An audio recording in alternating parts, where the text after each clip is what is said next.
خیر الخلق کلہم رضیت باللہ ربا وبالاسلام دینا وبمحمد نبیا وبالقرآن اماما صلی اللہ علیہ وعلا آلہ واصحابہ اجمعین۔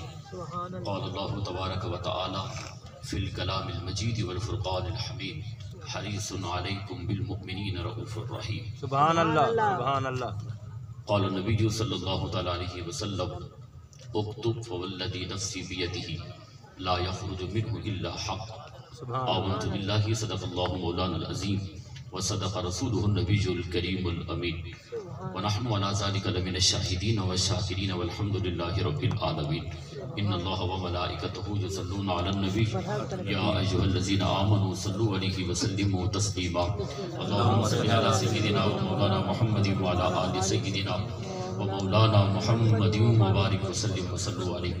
احباب ذی وقار، اللہ تبارک و تعالیٰ کا کروڑہ فضل، اس کی رحمت، اس کی توفیق سے آج ہم سب عرس مبارک کی اس تقریب سعید میں شریک ہے، جس کی صدارت فرما رہے ہیں پیر طریقت رہبر شریعت پیر سید ریاض حسین شاہ صاحب گیلانی زیدہ شرفہ۔ پیر طریقت رہبر شریعت پیر سید محمد عبدالرزاق شاہ صاحب گیلانی۔ میزبان محفل پیر طریقت پیر سید جوید حسین شاہ صاحب گیلانی، پیر سید لیاقت حسین شاہ صاحب گیلانی، مقتدر علماء کرام، مشائخ عظام، عوام اہل سنت۔ اللہ رب العزت کی بے پناہ فضل و توفیق سے ہم سب شریک ہیں۔ دعا کرتا ہوں اللہ رب العزت صاحب مزار کے فیض سے ہم سب کو مستفیض فرمائے۔ ہم سب یہاں پر آئے ہیں تو آنے کا کوئی مقصد بھی ہے۔ عرس مبارک کی جو تقریب ہوتی ہے اس کا مقصد یہ ہوتا ہے تاکہ ہماری کچھ اصلاح ہو، کچھ ایسی چیزیں بیان کی جائے جس کی وجہ سے ہمارے سینوں میں رسول اللہ صلی اللہ علیہ وبارک وسلم کی محبت پیدا ہو جائے، ہمارے ایمان کی جو بیٹری ہے وہ ذرا فل ہو جائے۔ جہاں تک ہمارے آقا کریم صلی اللہ علیہ وبارک وسلم کا تعلق ہے امت کے ساتھ، آپ میں سے ہر بندے کو پتہ ہے ایک ماں بھی اپنے بچے کے اوپر اتنی شفیق نہیں ہوتی جس طرح ہمارا محبوب اپنی امت کے اوپر شفیق ہے۔ اس حد تک محبت، اس حد تک پیار اپنی امت کے ساتھ، پیدا ہوئے تب بھی امت کی یاد، اور جب حضور کا آخری وقت تھا آپ کو لحد مبارک میں اتارا گیا تب بھی لب مبارک ہل رہے تھے تو یاد پھر بھی امت کی تھی۔ اور ایسی شفقت رسول کریم صلی اللہ علیہ وبارک وسلم کی، میں نے صرف ایسے کوئی 8-10 منٹ کی حاضری آپ حضرات کے سامنے کچھ باتیں بیان کر لی ہے رسول اللہ صلی اللہ علیہ وبارک وسلم کی، ایک تو شفقت کے حوالے سے، دوسرا یہ ہے کہ یہ نہیں ہے کہ آقا کریم صلی اللہ علیہ وبارک وسلم جو ہے آپ ہر وقت ایسے غصے میں رہتے ہو جس طرح ہم یہ کہتے ہیں کہ اگر میں ممبر پہ بیٹھ کے ہنس پڑا تو میری صاحبزادے کوئی پرسنالٹی میں فرق آ جائے گا، لیکن نہیں۔ صحابہ کرام علیہم رضوان فرماتے ہیں جب حضور اکیلے ہوتے تھے، تنہا ہوتے تھے، تو آقا کریم اکثر جو ہے وہ رویا کرتے تھے اپنی امت کی خاطر، لیکن جب رسول کریم صلی اللہ علیہ وبارک وسلم صحابہ کرام علیہم رضوان کے جھروٹ میں ہوتے تھے آقا کریم، تو آپ کا اکثر جو مزاج مبارک تھا وہ یہ تھا کہ آپ اکثر جو ہے وہ تبسم فرمایا کرتے تھے۔ اعلیٰ حضرت عظیم البرکت جس طرح آپ فرماتے ہیں جس کی تسکی سے روتے ہوئے ہنس پڑے اس تبسم کی عادت پہ لاکھوں سلام۔ یہ جو تبسم ہے، کیا صحابہ کرام علیہم رضوان جو ہے وہ انتظار کرتے تھے کہ حضور کب مسکرائیں گے؟ ایسا ہرگز نہیں ہے۔ اس تبسم کی عادت پہ لاکھوں سلام۔ یہ جو تبسم تھا یہ میرے آقا کریم صلی اللہ علیہ وبارک وسلم کی عادت مبارکہ تھی۔ آپ حضرات دیکھیے اتنی شفقت مسجد نبوی شریف ہے۔ آپ حضرات میں سے اکثر نے یہ بات سنی ہوگی، ایک اعرابی صاف ظاہر ہے جس کو ادب و آداب کا پتہ نہیں تھا، ایک پینڈو دیہاتی آیا دور سے، اس نے بس 4 دیواری دیکھی، مسجد نبوی میں وہ پیشاب کرنے لگا ایک کونے میں۔ صحابہ کرام علیہ الرضوان نے جب اس کو دیکھا اس کی طرف دوڑے کہ تجھے پتہ نہیں ہے. یہ ایکو ذرا بند کر دے, بالکل ختم کر دے, آواز بالکل سادہ کرے. صحابہ کرام علیہم رضوان ٹھیک ہے دوڑے اس کی طرف کہ یہ کیسا عجیب بندہ ہے, ہم مسجد میں نماز پڑھتے ہیں, یہ پیشاب کر رہا ہے. جو ہی صحابہ دوڑے اس کی طرف, میرے رسول کریم صلی اللہ علیہ وبارک وسلم فرمانے لگے صحابہ کھڑے ہو جاؤ یہاں پر, تمہیں میری قسم ہے تم نے کلمہ میرا پڑھا ہے. وہ پیشاب کر رہا ہے تو پیشاب کرنے دو, دوران پیشاب کسی کو منع کرنا یہ ویسے بھی اچھا نہیں ہے, اس کو پیشاب کرنے دو. جب اس نے وہ فارغ ہو گیا اپنی مرضی کے ساتھ, آپ نے فرمایا پھر اسے میرے پاس لاؤ. اور صحابہ کرام رضی اللہ عنہم کو حکم ہوا کہ جاؤ اس کے اوپر پانی بہا دو. جب حضور کی بارگاہ میں آیا, آقا کریم صلی اللہ علیہ وبارک وسلم نے شفقت فرمائی, فرمایا دیکھو تو ہے نیا آدمی, یہ مسجد ہے, ہم رب کو سجدہ کرتے ہیں, آئندہ ایسا نہیں کرنا. اس نے جب حالات دیکھے, حضور کا حسن اخلاق دیکھا, اس نے کہا باقی باتیں بعد میں ہوگی, ہاتھ بڑھاؤ میں کلمہ پڑھنا چاہتا ہوں. سبحان اللہ. آج یقین کیجئے, آپ اگر کسی بندے کے اندر ایمان پہنچانا چاہتے ہیں, کسی کی اصلاح کرنا چاہتے ہیں, دروازے کو توڑنا نہیں ہے, دروازہ کھٹکھٹانا ہوتا ہے. میں یہ چاہتا ہوں خنجر کے ذریعے کسی کی اصلاح کرو, ایمان کو اس کے اندر گھسیڑ دو. لیکن صحابہ کرام رضوان کا ایسا عمل نہیں تھا, حضور کا کردار ایسا تھا, آپ کا حسن اخلاق ایسا تھا. یہ آپ نے ہر بندے میں سے آپ نے سنا ہوگا, اسلام جب بندے پر طاری ہونا, اگرچہ اس کی لاش مردہ ہو, لوگوں کو پھر بھی دین اسلام کا پتہ دیتی ہے. امام محمد کا جب جنازہ اٹھا, ہزاروں مخلوق رو رہی تھی کہ مسلمانوں کا امام جا رہا ہے. آپ کے جسم سے جب تک زندہ تھے تب تک کتنے لوگوں کو کلمہ پڑھایا, واللہ ورسولہ عالم, لیکن جسم سے روح نکل گئی ہے امام محمد کی. جنازہ چارپائی پر ہے, جا رہا ہے. ہندو دیکھ رہے تھے, ایک شخص نے سوچا کوئی بات نہیں, رسم ہی تو ادا کرنی ہے, کاندھا دینے میں کیا حرج ہے. جو ہی اس یہودی کا کاندھا امام محمد کی چارپائی کے ساتھ لگانا, کاندھا اس کی زبان سے نکل گیا لا الہ الا اللہ محمد رسول اللہ. ہمارے تکبیر, ہمارے رسالت, نعرہ خلافت, نعرہ حیدری, ہمارے بزرگوں کی مردہ لاشیں بھی لوگوں کو دین سمجھا رہی تھی. وہ جسم سے روح ان کی نکل چکی ہے. وہ جو میسج دے رہے تھے نا, آج میری زندہ لاش بھی وہ میسج نہیں دے سکتی. اس کا فرق کیا ہے, ہم صرف گفتار کے غازی ہیں, لیکن ہمارے بزرگ ہمیشہ کردار کے غازی رہے ہیں. حضور کی شفقت کیا انداز ہے, یہ نہیں ہے. آقا کریم صلی اللہ اس تبسم کی عادت پہ اکثر حضور مسکرایا کرتے تھے.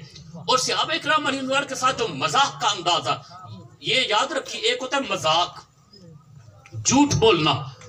اگر کوئی بندہ موٹا ہے تو اس کو کہنا او موٹے, او کالیا, جس سے اس کی دل آزاری ہو. یہ جاہلوں کا طریقہ ہے, اسلام نے اس سے منع فرمایا ہے.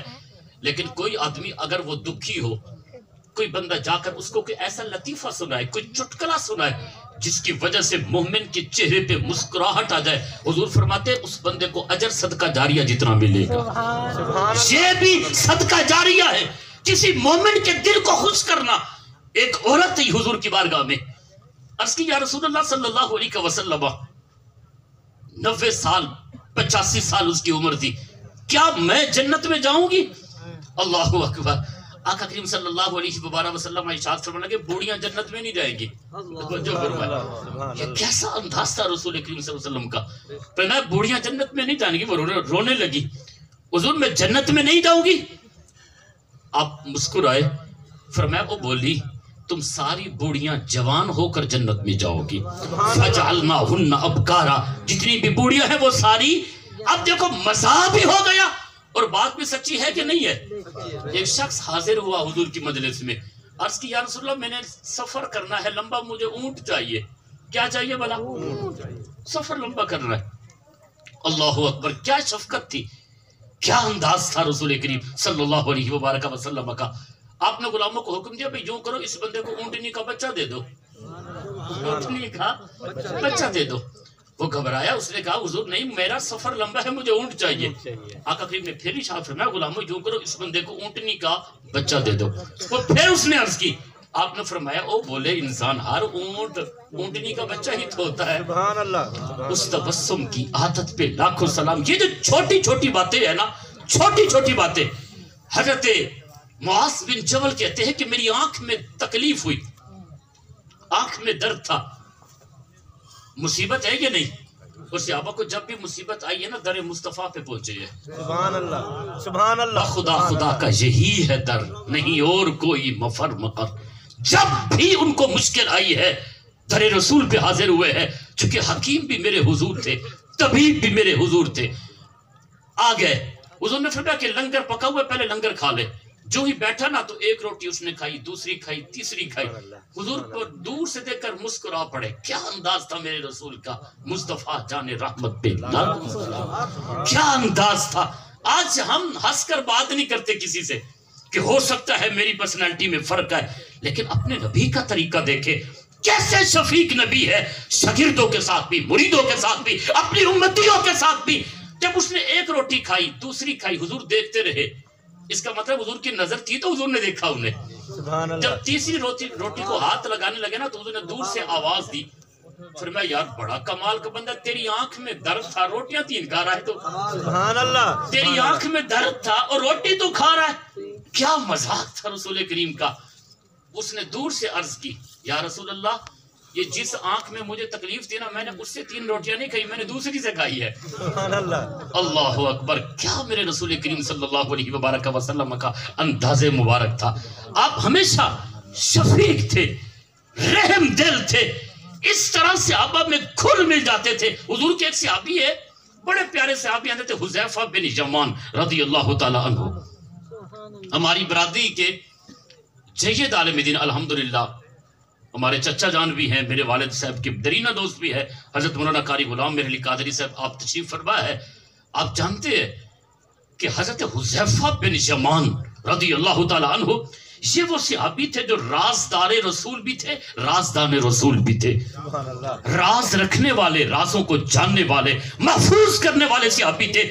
اور ان کی عظمت کیا ہے اس سے آپ اندازہ لگا سکتے ہیں۔ آقا کریم صلی اللہ علیہ وبارک وسلم نے نا منافقوں کی ساری لسٹ، جتنے بھی منافقین ہیں وہ حضرت حذیفہ بن یمان کو دی ہوئی تھی۔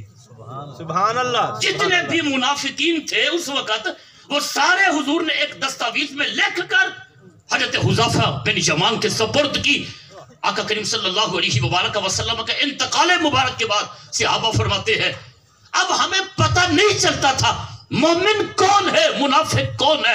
اگر کوئی مشکوک بندہ مر جاتا لیکن ہم اس کے جنازے میں، پتہ ہے ہمارے شریک ہونے کا انداز کیا ہوتا تھا، ہم دیکھتے یار ذرا پتہ کرو حذیفہ بن یمان جنازے پہ ہے یا نہیں ہے، سبحان اللہ۔ حذیفہ بن یمان جنازے پہ ہے یا نہیں ہے۔ اگر وہ کہتے ہیں حذیفہ بن یمان جنازے پہ گیا ہے، صحابہ فرماتے ہیں کہ پھر ہم بھی شریک ہو جاتے تھے۔ اس کا مطلب یہ ہوا ہر جنازہ پڑھنا بھی نہیں ہے۔ آپ کی توجہ ہے کہ نہیں میری باتوں سے؟ میں ایک ذمہ داری کے ساتھ بات عرض کر رہا ہوں، اگر آپ ناراض بھی ہو جائیں گے نا مجھے اس بات کی بڑی ہی خوشی ہوگی۔ ترمذی شریف کی حدیث ہے، حضور ایک جنازے پہ تشریف لے گئے، جنازے پہ حضور آپ نے جنازہ پڑھانا ہے تو صاف کرے اس وقت حضور ہی نے تو پڑھانا ہوتا تھا سبحان جنازہ، اللہ سبحان اللہ۔ پتہ سارا تھا حضور کو کون مرا ہے، لیکن ایک انداز تھا، ایک فکر دینی تھی، پیغام دینا تھا۔ حضور جنازے پہ تشریف لے گئے، صفے بن چکی تھی، فرمایا کہ اس کے چہرے سے ذرا پردہ ہٹاؤ نا۔ جب سبحان پردہ اللہ۔ ہٹایا گیا فرمایا میں محمد اس بندے کا جنازہ نہیں پڑھوں گا، مسلمان ہے، کلمہ گو ہے، جنازہ نہیں پڑھوں گا میں اس کا۔ صحابہ کرام علیہم رضوان نے عرض کی حضور بتائیے کیا وجہ ہے؟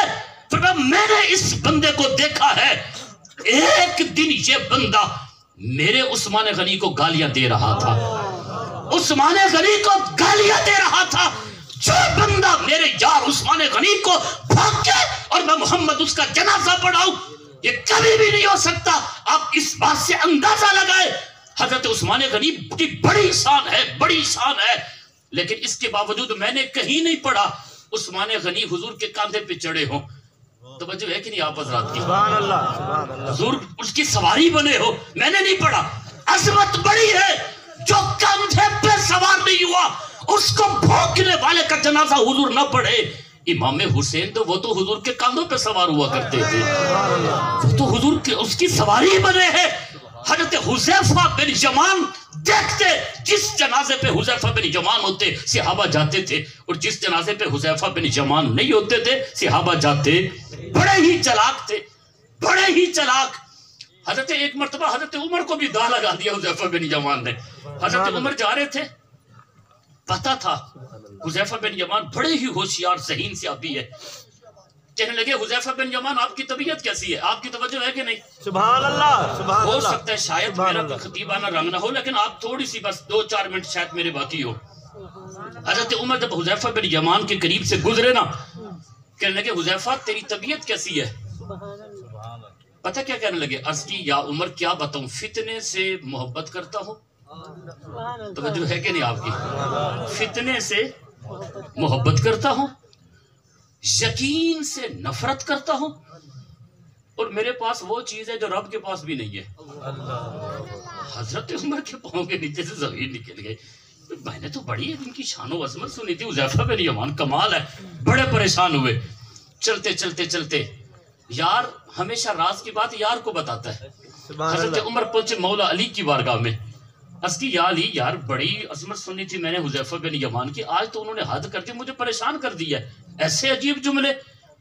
باب مدینۃ العلم, سبحان اللہ, سبحان اللہ. حضرت علی المرتضیٰ شیر خدا فرمانے لگے کہ عمر کیا بات ہے؟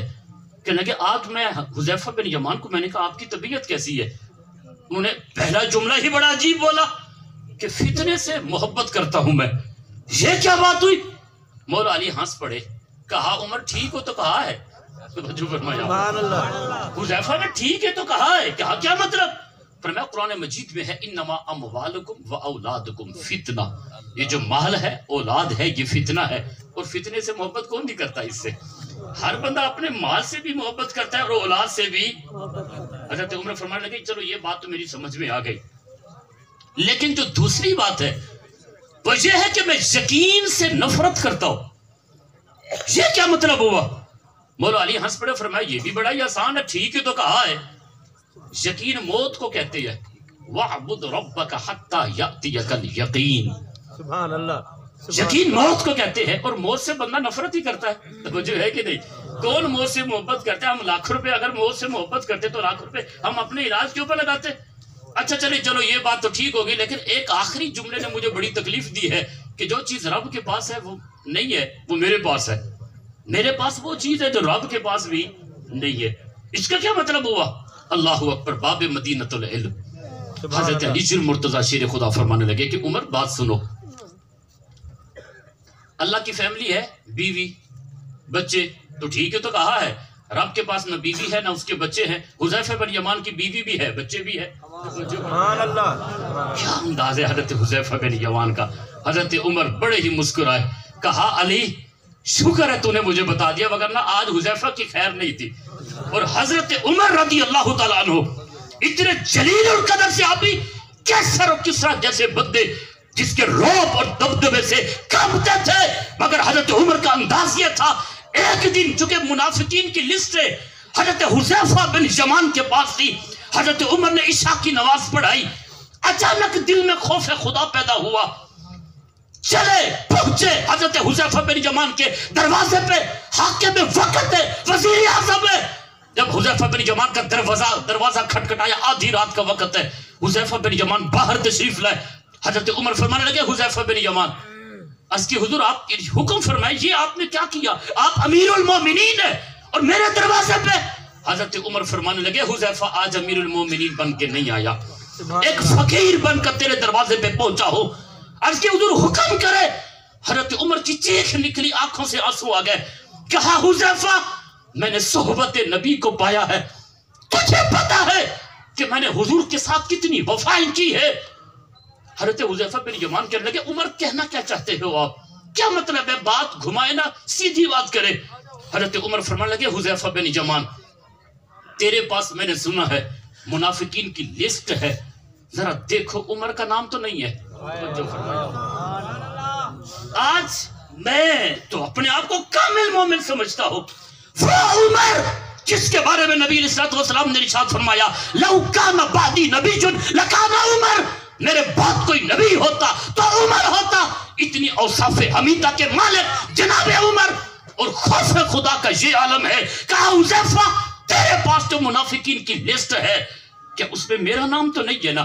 ٹھیک ہے، میں تجھ سے اور نہیں پوچھنا چاہتا۔ حضرت عمر روئے، حضرت حذیفہ بن یمان بھی روئے، کہتے خدا کی عزت کی قسم میری ماں جب مری تھی میں اتنا نہیں رویا تھا جتنا حضرت کی عمر کی اس بات پہ میں رویا۔ کہا عمر کمال کرتے ہو، مجھے نہیں پتا اس لسٹ میں تیرا نام ہے، میں نے نہیں بتانا اور نہ ہی ہے، لیکن یہ ضرور جانتا ہوں میں نے ان کانوں سے اللہ کے رسول سے سنا تھا کہ اگر قیامت کے دن سب سے پہلے اول یصافح اللہ یوم القیامت فہو عمر، قیامت کے دن اللہ رب العزت جس بندے سے سب سے پہلے مصافحہ کرے گا اس بندے کا نام عمر ہوگا۔ ہاں یہ میں نے ضرور سنا ہے کہ عمر وہ ہے جس کے سائے سے شیطان کی چیخیں نکلتی ہے۔ عمر مجھے شرمندہ نہ کرے، یہ آپ ذہن سے نکال دے کہ حضرت عمر نے کیوں پوچھا تھا۔ علماء موجود ہے، حضور فرماتے ہیں الایمان بین الرجاء والخوف، یہ جو بندے کا ایمان ہوتا ہے نا، یہ خوف اور امید کی جو درمیانی کیفیت کا نام ایمان ہے۔ آپ کی توجہ ہے کہ نہیں؟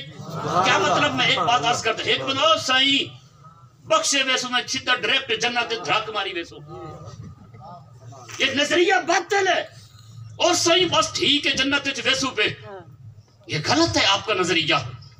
اس قدر آپ کو امید ہے، اور دوسری طرف او سائیں ایک بھی روندہ بیٹھے، قبر میں بچو ہوں گے، کیڑے ہوں گے، مکوڑے ہوں گے، ہائے او مر گئے اسے نہ بچوں سے، یہ نظریہ بھی باطل ہے۔ الایمان بین الرجاء والخوف، تمہارے اندر خوف بھی ہو، تمہارے اندر امید بھی ہو۔ ہاتھ بلند کر کے نعرہ تکبیر، نعرہ رسالت، نعرہ رسالت، نعرہ خلافت، نعرہ حیدری، فخر النقباء، میرے سردہ تاج استاد محترم قبلہ صاحبزادہ حامد علی سعیدی الصدیدی صاحب، آپ تشریف گنن، میں آپ کو دل دیا تھا گہرائیاں درال، خوش آمدید آدھا، اہلاً و سہلاً مرحبا، ست بسم اللہ جی آیا نو ماشاءاللہ۔ الایمان بین الرجاء والخوف، یہ جو ایمان ہوتا ہے نا، یہ خوف اور امید کے درمیانی جو کیفیت ہے، اس کا نام ایمان ہے۔ کیا مطلب؟ آخر میں صرف چند سیکنڈ کی ایک جملہ سنے، کیسا عقیدہ رکھنا چاہیے؟ اگر آپ کو پتہ چل جائے نا ساری دنیا جہنم میں جائے گی، ایک بندہ جنت میں جائے گا، صرف ایک بندہ جنت میں جائے گا، آپ کے اندر اتنی امید ہونی چاہیے، آپ کہیں وہ ایک بندہ میں ہی ہوں۔ توجہ ہے کہ نہیں؟ وہ اتنی امید ہونی چاہیے، ایک بندہ میں ہی ہوں۔ اور اگر آپ کو اس بات کا پتہ چل جائے ساری کائنات جنت میں جائے گی، ایک بندہ جہنم میں جائے گا، آپ میں اتنا خوف ہونا چاہیے، آپ کا نظریہ یہ ہو وہ آخری بندہ میں ہی ہوں۔